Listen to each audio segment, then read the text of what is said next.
Hello mga kayami! Ngayong araw ay pupuntahan natin yung lugar ng aking kinalakihan. Mula pagkabata ko ay doon ako lumaki. Pupunta ako ngayon doon kasi September 10 ay piyesta ngayon doon. Matagal na rin ako hindi nakakapunta dito sa Kupang Muntinlupa. Kaya tara samahan nyo ako, mamiyasa tayo sa aking mga kapitbahay at mga kapatid. Happy Fiesta San Nicolas de Tolentino! Welcome Kupang Muntinlupa. Nandito na ako ulit. Pagdating ko nga dito sa Kupang, agad pinuntahan yung kapatid ng tatay ko at nakamusta na rin ako. Pagkatapos noon, dumiretso na ako sa isang kapatid dahil doon daw yung handaan sa kanila. Kaya, tara, medyo gutom na rin ako. Kain na! Masaya ang piyesta rito sa amin. Taon-taon na lang laging ganito. Sobrang saya at maraming taong nakikipiesta sa amin. Bichoke, paborito ko. Tara, kantahan na rin tayo. Kakatapos ko na rin naman kumain Kaya ito, nag-start na rin ako minom at kumanta.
Sobrang enjoy at sobrang saya talaga dito ang piyesta sa Kupang.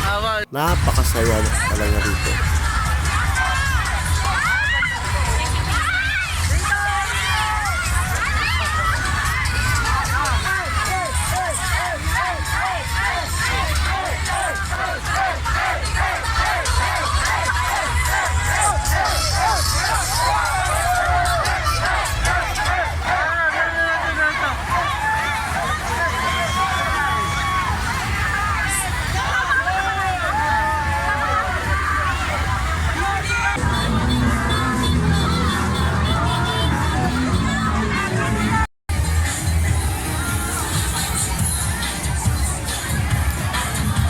Nakapulang pala ako ng ula, mabalagano.